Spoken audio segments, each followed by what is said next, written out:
Shalom saudara, selamat siang. Kembali lagi kita masuk ke dalam kelas mata kuliah Dogmatik K3.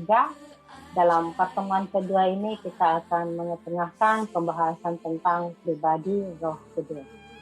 Langsung saja kita masuk ke dalam materinya. Perhatikan share screen berikut.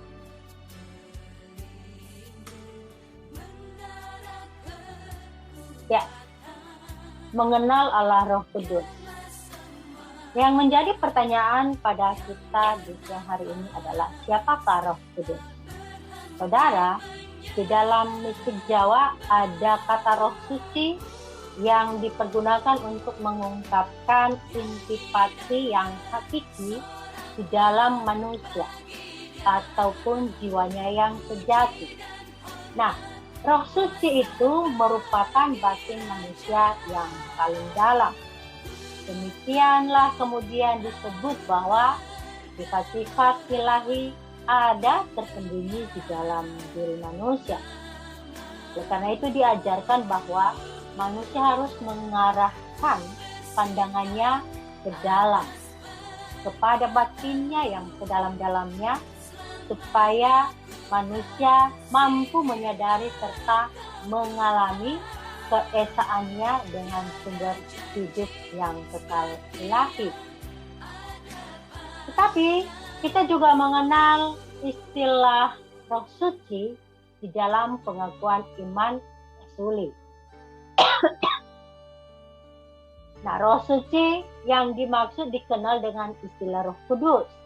Kalau kita melihat pada bagian ketiga pengakuan iman rasuli, dimulai dengan pasal yang berbunyi, "Aku percaya kepada Roh Kudus."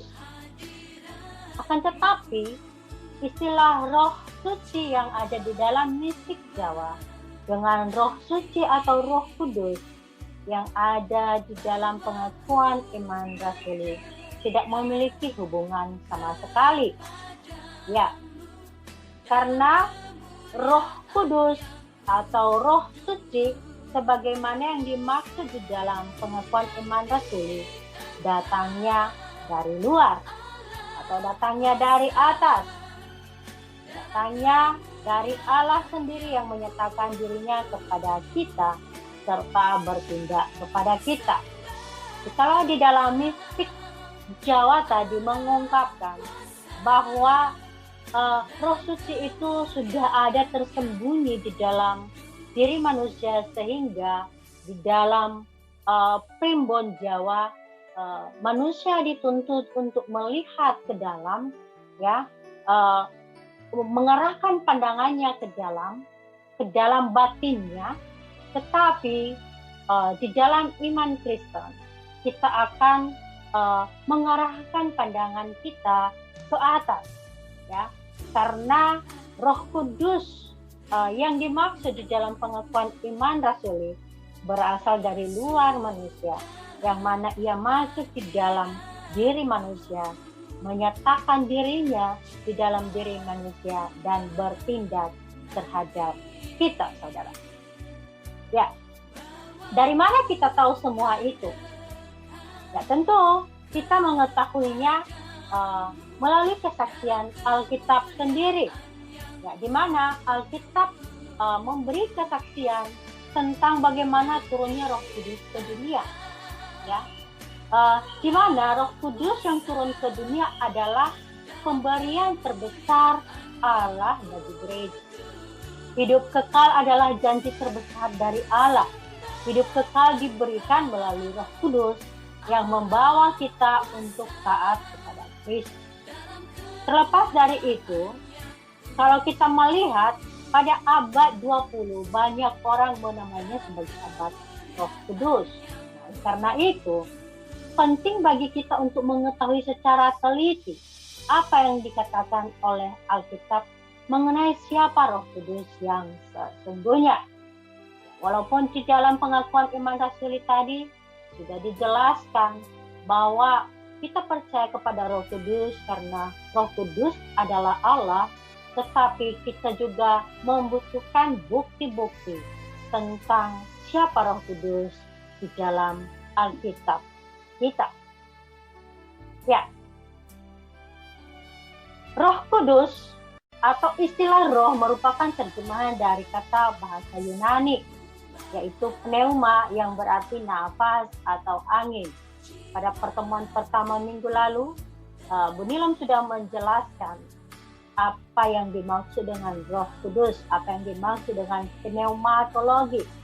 Jadi secara hurufiah, kata Roh Kudus dapat diartikan sebagai nafas kudus atau angin kudus. Nah, saudara, kita perlu mengetahui bahwa Roh Kudus adalah suatu pribadi, saudara. Ya, ketika kita mau memahami keberadaan Roh Kudus sebagai pribadi, memang terdapat beberapa kesulitan karena Alkitab memberi sedikit data atau masukan tentang Roh Kudus dibandingkan tentu data tentang atau mengenai Bapa dan Anak. Nah, dibandingkan dengan doktrin-doktrin yang lain, tidak ada pembahasan yang sistematis mengenai Roh Kudus dalam Alkitab. Mungkin satu-satunya pembahasan yang cukup terinci mengenai Roh Kudus terdapat di dalam Yohanes 14 sampai pasal yang ke-16. Namun pun demikian, walaupun tidak ada pembahasan secara sistematis tentang Roh Kudus dalam Alkitab, namun beberapa bukti tentang keberadaan Roh Kudus sebagai suatu pribadi sangat jelas tertulis sebenarnya di dalam Alkitab, saudara. Nah, yang pertama, mengapa kita bisa mengatakan bahwa Roh Kudus adalah suatu pribadi?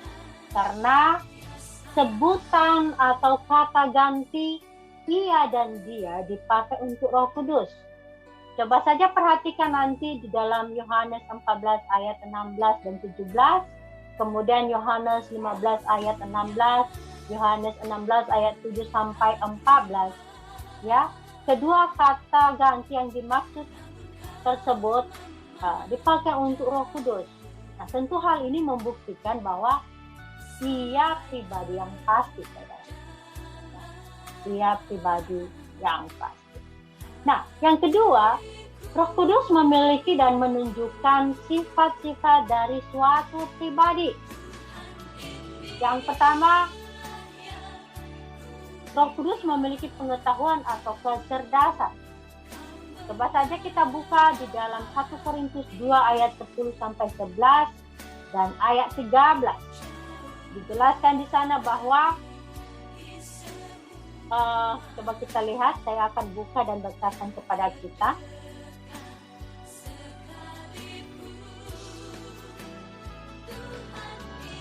Satu Korintus 2 ayat 10 sampai 11.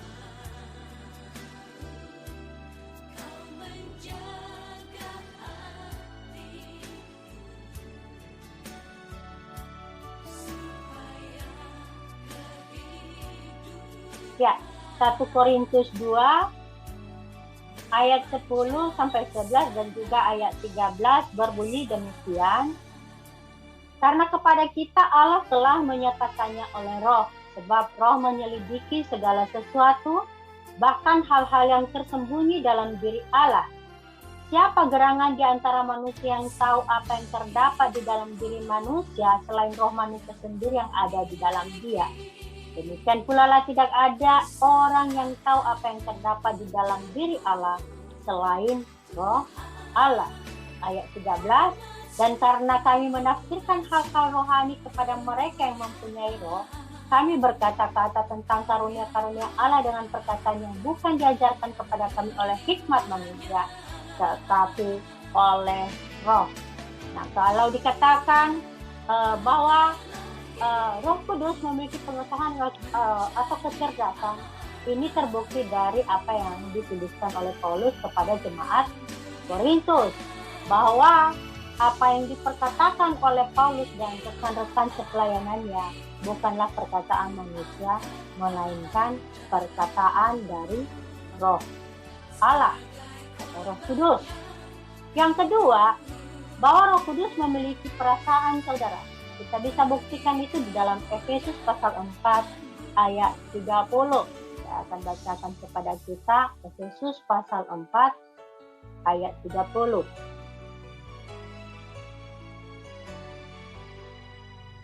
Berbunyi demikian, dan janganlah kamu mendukakan Roh Kudus Allah yang telah memeteraikan kamu menjelang hari penyelamatan. Ya, kalau ada orang yang membenci kita, tentu perasaan kita akan sedih. Ya, atau kalau misalkan kita membangkang terhadap nasihat orang tua, itu orang tua akan sedih melihat anak-anaknya yang menentang nasihat mereka. Nah, demikian juga di sini membuktikan bahwa Roh Kudus memiliki perasaan, bahwa ketika kita melakukan hal-hal yang tidak berkenan kepada Allah, maka Roh Kudus akan tentu berduka. Nah, kemudian yang ketiga, dikatakan di sini bahwa Roh Kudus memiliki kehendak. Ya, di dalam 1 Korintus 12 ayat 11, kemudian Kisah Para Rasul pasal 16 ayat 6 sampai 11. Nanti saudara bisa membacakannya. Nah, di sini kita bisa melihat bahwa Roh Kudus memiliki dan menunjukkan sifat-sifat dari suatu pribadi, di mana Roh Kudus memiliki pengetahuan atau kecerdasan, kemudian memiliki perasaan, bisa berduka, kemudian juga memiliki kehendak, saudara. Ya. Nah, selanjutnya di sini dikatakan bahwa Roh Kudus menyatakan tindakan pribadi Allah. Ya. Roh Kudus menyatakan tindakan-tindakan pribadi Allah. Apakah tindakan-tindakan dari pribadi Allah, saudara? Yang pertama, bahwa Roh Kudus bisa memimpin kita ke dalam kebenaran dengan cara mendengar, berbicara, dan menunjukkan. Yohanes 16 ayat 13. Kemudian, Roh Kudus juga meyakinkan kita akan dosa. Yohanes 16 ayat 8, kemudian melakukan mujizat-mujizat, saudara, di dalam kehidupan orang yang percaya, Kisah Para Rasul pasal 8 ayat 39, kemudian juga berdoa syafaat, Roma 8 ayat 26. Dan yang keempat, Roh Kudus menerima segala perlakuan yang hanya bisa diberikan kepada suatu pribadi. Ya. Contohnya di sini, Roh Kudus oknum yang harus ditaati. Dalam Kisah Para Rasul pasal 10 ayat 19 sampai 21 disebut demikian. Bahkan Roh Kudus pun dapat dibohongi. Ya, ingat kasus Ananias dan Safira di dalam Kisah Para Rasul pasal 5. Kemudian Roh Kudus juga dapat ditentang, Kisah Para Rasul pasal 7 ayat 51. Kemudian Roh Kudus dapat dibuat berduka cita, Efesus pasal 4 ayat 30 tadi kita sudah sebut. Kemudian dapat dihujat, Matius 12 ayat 31. Kemudian dapat dihina, Ibrani 10 ayat 29.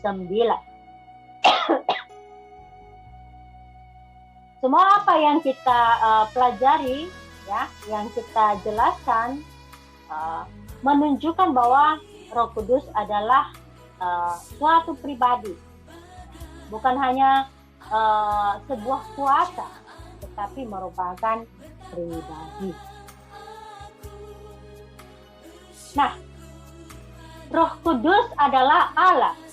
Kalau kita menyebut bahwa Roh Kudus adalah Allah, tentu kita harus memiliki buktinya.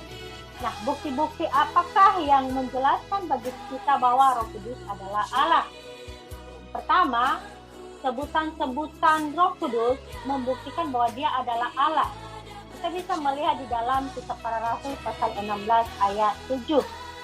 Coba kita perhatikan Kisah Para Rasul pasal 16 ayat 7. Saya akan bacakan bagi kita.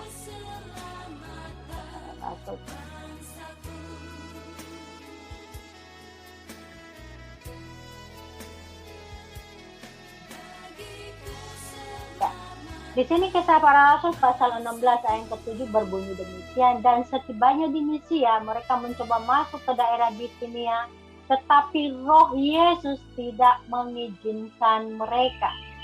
Nah, saudara, hal ini membuktikan bahwa sebutan-sebutan terhadap Roh Kudus membuktikan bahwa Dia adalah Allah.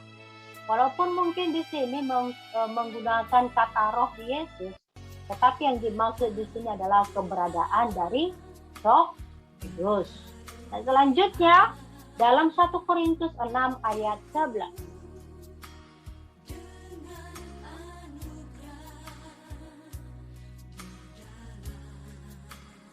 Ya, 1 Korintus 6 ayat 11 berbunyi demikian. Dan beberapa orang di antara kamu demikianlah dahulu, tetapi kamu telah memberi dirimu disucikan, kamu telah dikuduskan, kamu telah dibenarkan dalam nama Tuhan Yesus Kristus dan dalam Roh Allah kita. Artinya, kalau Roh Allah, sebutan Roh Allah ini merupakan sebutan lain daripada Roh Kudus. Kemudian juga di dalam Yohanes 14 ayat 16 juga disebut bahwa Roh Kudus itu adalah Roh Yesus, kemudian Roh Allah, ya. Ini membuktikan bahwa sebutan-sebutannya membuktikan bahwa Dia adalah Allah. Selanjutnya sifat-sifat Roh Kudus. Ya. Sifat-sifat Roh Kudus menyatakan sifat-sifat Allah, saudara. Kita bisa melihat dalam Yesaya pasal 40 ayat 13, kemudian 1 Korintus pasal 2 ayat 12. Coba kita lihat 1 Korintus 2 ayat 12. Seperti apakah sifat-sifat Roh Kudus yang menyatakan sifat-sifat Allah? 2 ayat 12.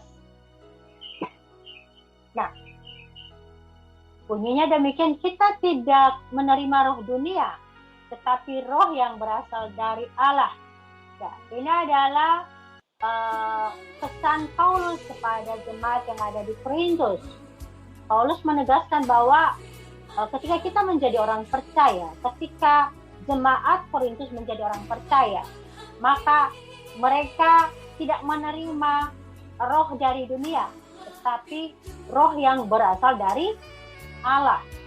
Nah, ini tentu membuktikan bagi kita bahwa sifat-sifat Roh Kudus itu menyatakan sifat-sifat Allah, saudara.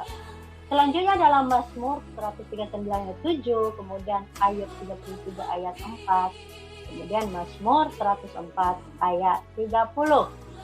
Selanjutnya, bukti Alkitab juga menyatakan bahwa tindakan-tindakan Roh Kudus menyatakan tindakan-tindakan Allah. Ini tertulis dalam Lukas pasal 1 ayat 35, kemudian 2 Petrus pasal 1 ayat 21, dan Kejadian 1 ayat 2. Tentu ayat-ayat ini nanti bisa saudara baca, ya, bisa saudara baca lebih mendalami lagi. Kalau ada kesulitan bagi saudara untuk memahaminya, maka silakan bertanya nanti apakah di bimbing classroom atau di YouTube, ya, di YouTube di mana video pengajaran ini di-upload tentunya. Nah, selanjutnya nama-nama Roh Kudus. Seperti apakah nama-nama Roh Kudus yang tertulis dalam kitab suci atau yang tertulis di dalam Alkitab? Nah, kita bisa melihat yang pertama dulu, nama-nama Roh Kudus yang menyatakan hubungannya dengan Allah Bapa, saudara. Mari kita lihat apa sajakah nama-nama Roh Kudus yang menyatakan hubungannya dengan Allah Bapa. Ya, yang pertama dalam 2 Korintus pasal 3 ayat 3. 2 Korintus pasal 3 ayat 3, kita coba lihat seperti apakah.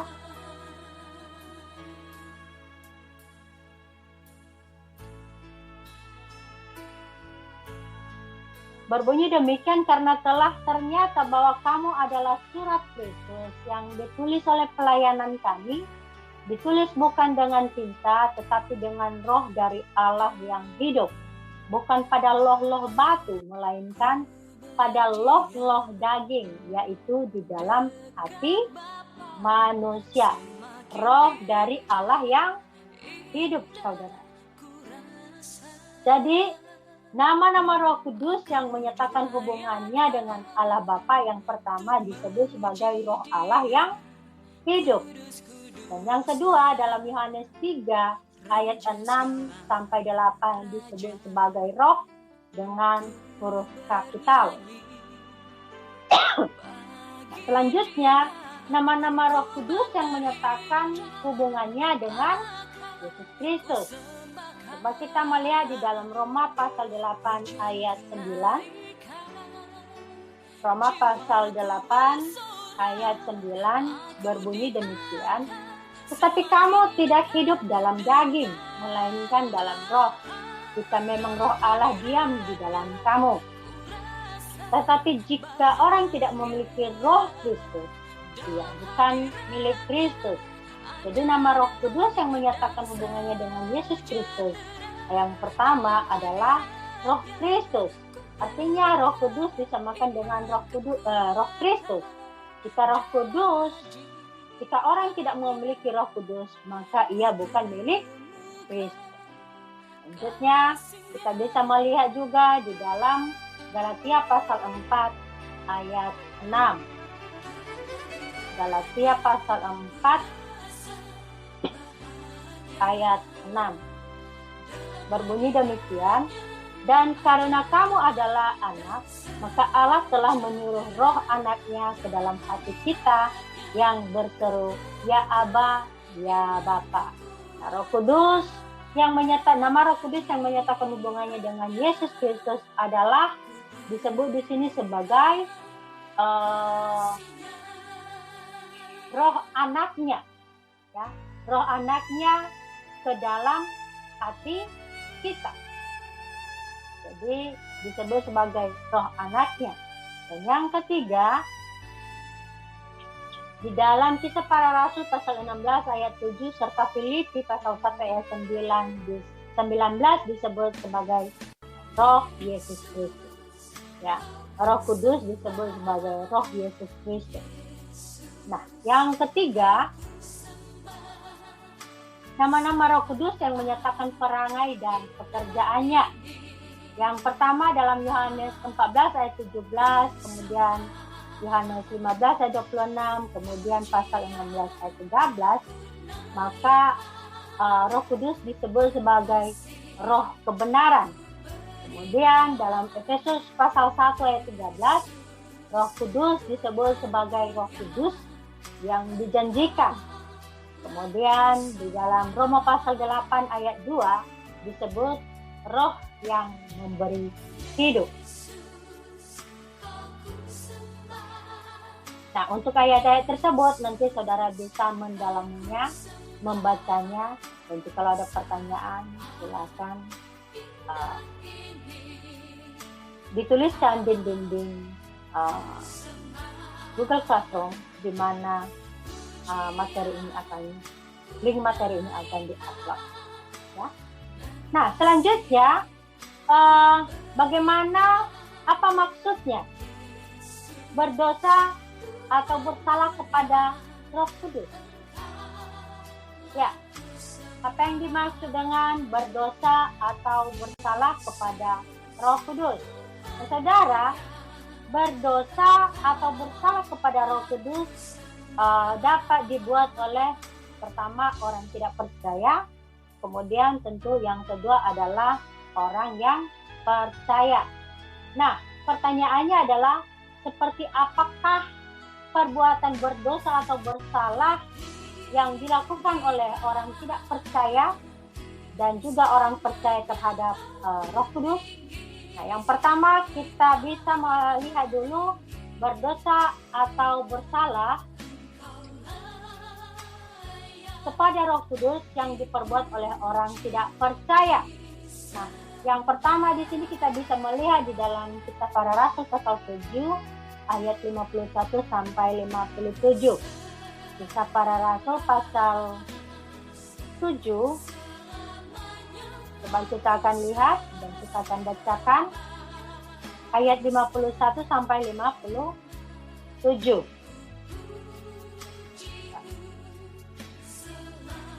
Seperti apakah bunyinya? Mari kita bacakan. Ayat 51.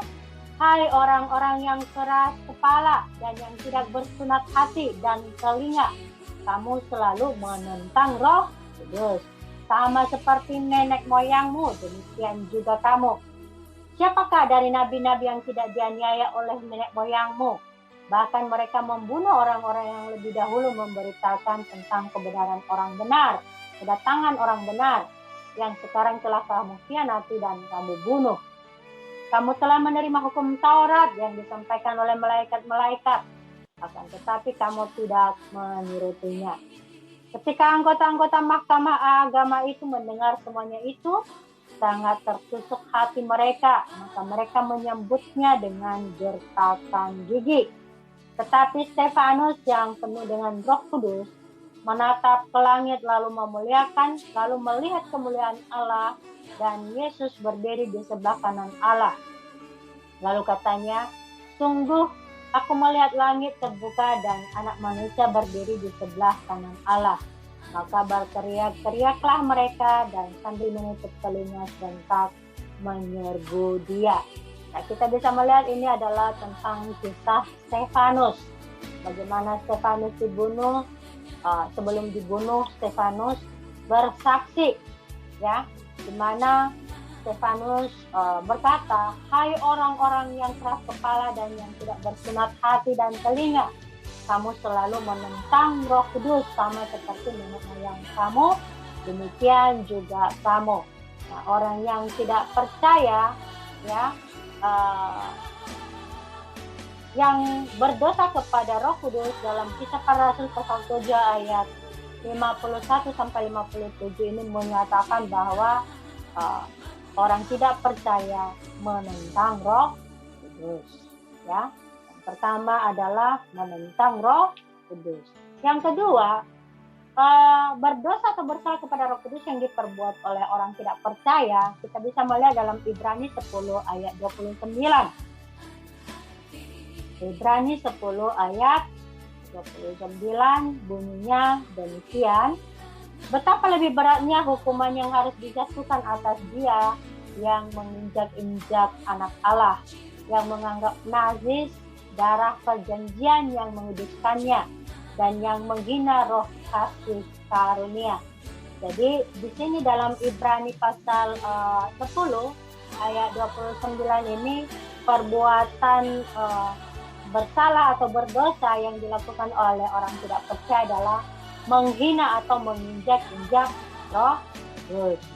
Kemudian dalam Matius pasal 12 ayat 31 sampai 32. Mari kita coba baca Matius 12.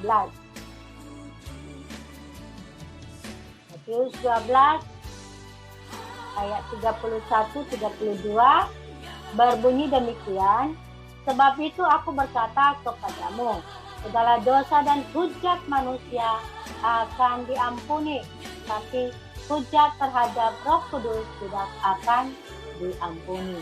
Jadi orang yang tidak percaya, yang berdosa atau bersalah kepada Roh Kudus, dikatakan dalam Matius pasal 12 ayat 31 sampai 32 ini adalah perbuatan menghujat Roh Kudus. Jadi setidaknya data Alkitab menuliskan bahwa perbuatan berdosa atau bersalah kepada Roh Kudus yang dilakukan atau diperbuat oleh orang tidak percaya ada 3. Pertama adalah tadi menentang Roh Kudus.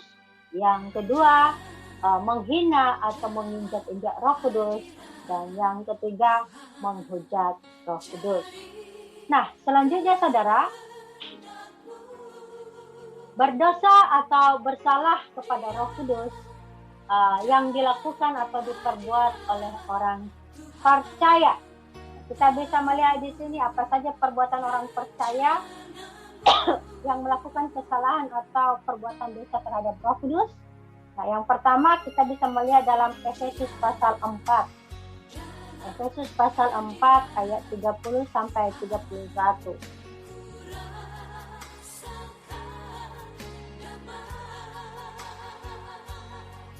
Ya. Efesus pasal 4 ayat 30 sampai 31 berbunyi demikian. Dan janganlah kamu mendukakan Roh Kudus Allah yang telah memeteraikan kamu menjelang hari penyelamatan. Segala kepahitan, kegeraman, kemarahan, pertikaian, dan fitnah hendaklah dibuang dari antara kamu. Demikian pula segala kejahatan. Di sini perbuatan dosa atau bersalah yang dilakukan oleh orang percaya kepada Roh Kudus adalah perbuatan mendukakan Roh Kudus. Ya, mendukakan Roh Kudus. Nah, hal ini juga bisa dilihat nanti dalam Efesus pasal 5 ayat 4. Nah, selanjutnya, yang kedua adalah perbuatan berdusta kepada Roh Kudus. Ini dapat kita lihat dalam Kisah pasal 5 ayat 3 sampai 4. Kita tidak perlu membacakannya karena ini tentang kasus Ananias dan Safira. Bagaimana Ananias berdusta kepada Roh Kudus, ya, berdusta kepada Roh Kudus. Nah, saudara bisa baca kisah Ananias dan Safira ini. Selanjutnya dalam 1 Tesalonika pasal 5 ayat 19. 1 Tesalonika pasal 5 ayat 19. Dikatakan di sini, janganlah padamkan roh. Janganlah padamkan roh. Ini adalah nasihat Paulus kepada jemaat di Tesalonika, supaya mereka tidak memadamkan Roh Kudus yang ada di dalam diri mereka. Nah, saudara, jadi perbuatan berdosa atau bersalah kepada Roh Kudus yang dilakukan atau diperbuat oleh orang percaya juga, data Alkitab menuliskan setidaknya ada 3. Pertama, menduka-citakan roh. Kedua, berdusta kepada roh. Dan yang ketiga, memadamkan Roh Kudus. Bagaimana caranya memadamkan Roh Kudus ini? Nah, sebagai contohnya seperti ini, saudara. Saudara kita berkata bahwa kita sudah menerima Yesus sebagai Tuhan dan Juru Selamat kita. Bahkan di dalam KTP kita tertulis sebagai orang Kristen. Tetapi perbuatan-perbuatan kita tidak menunjukkan sebagai perbuatan orang yang sudah menerima Kristus. Kita masih hidup di dalam kedagingan kita. Kita masih mungkin suka lebih banyak ini masih suka malas beribadah, malas baca Alkitab, malas memuji Tuhan. Kemudian sebagai mahasiswa yang sebenarnya tanggung jawab kita adalah belajar supaya kita mungkin menghasilkan atau mendapatkan nilai yang baik, tetapi karena kita tidak belajar, kita lalai, maka tentu dalam hal ini lambat laun kita memadamkan Roh Kudus. Kita punya karunia-karunia. Kita sudah diperlengkapi oleh Tuhan dengan berbagai karunia. Tetapi karunia yang sudah Tuhan berikan di dalam hidup kita tidak memaksimalkannya. Maka itu juga adalah perbuatan memadamkan Roh Kudus yang ada di dalam diri kita. Lama-lama Roh Kudus menjadi pasif dan kedagingan kita yang menjadi lebih dominan dalam hidup kita.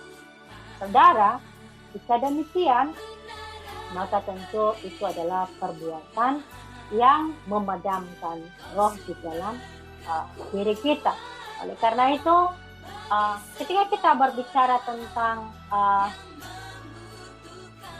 pribadi Roh Kudus, di sini kita sudah bahwa Roh Kudus itu adalah pribadi, ya. Roh Kudus tadi, karena dia memiliki perasaan, memiliki pengergasan, ya. Kemudian juga memiliki kehendak dan juga memiliki kehendak, saudara. Nah, jika demikian saudara, kalau Roh Kudus memiliki kehendak, tentu itu merupakan ciri-ciri suatu pribadi. Sama seperti kita manusia. Kita manusia memiliki kehendak atau keinginan, juga memiliki pengetahuan, ya, pengetahuan. Kemudian juga memiliki perasaan. Nah, ini menunjukkan bahwa kita adalah suatu pribadi. Demikian juga Roh Kudus yang dimaksud. Kemudian kita juga sudah menjelaskan tadi bahwa Roh Kudus itu adalah Allah, karena buku Alkitab menjelaskan bagi kita. Bahkan nama-nama Roh Kudus juga yang ada hubungannya dengan pribadi Allah Bapa, kemudian nama-nama Roh Kudus yang berhubungan juga dengan Allah Tritunggal,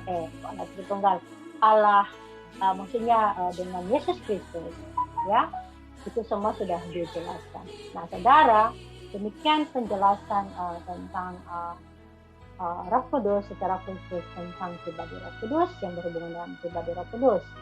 Kalau ada pertanyaan atau ada diskusi atau ada pikiran-pikiran saudara yang mau saudara ungkapkan, silakan saja nanti tinggalkan jejak, apakah di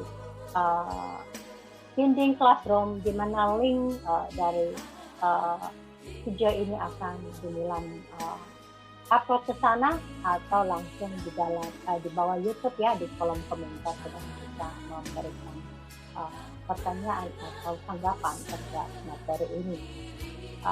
Jangan lupa saudara bahwa saudara memiliki tugas, ya.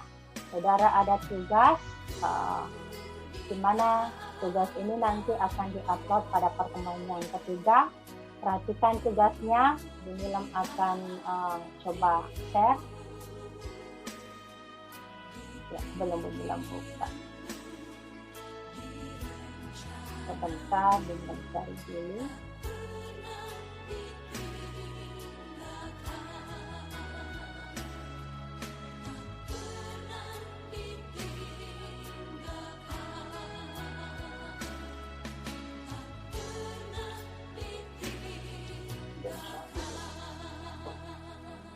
Ya, perhatikan di sini.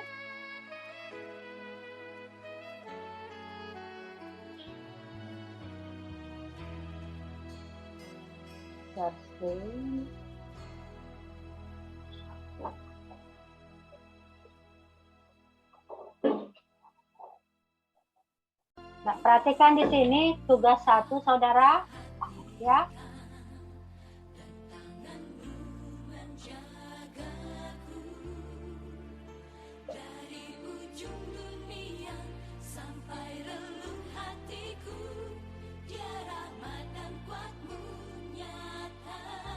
Oke, ini tugas 1, perhatikan di sini. Judul tugasnya adalah membaca salah sebuah jurnal tentang pribadi Roh Kudus. Kemudian, di mana subcapaian pembelajaran dari mata kuliah ini adalah memahami ajaran tentang pneumatologi. Kemudian deskripsi tugasnya ada, yaitu membuat laporan bacaan serta membuat tanggapan terhadap jurnal yang dibaca. Tugas diupload ke Google Classroom. Nah, perhatikan metode pengerjaan tugas.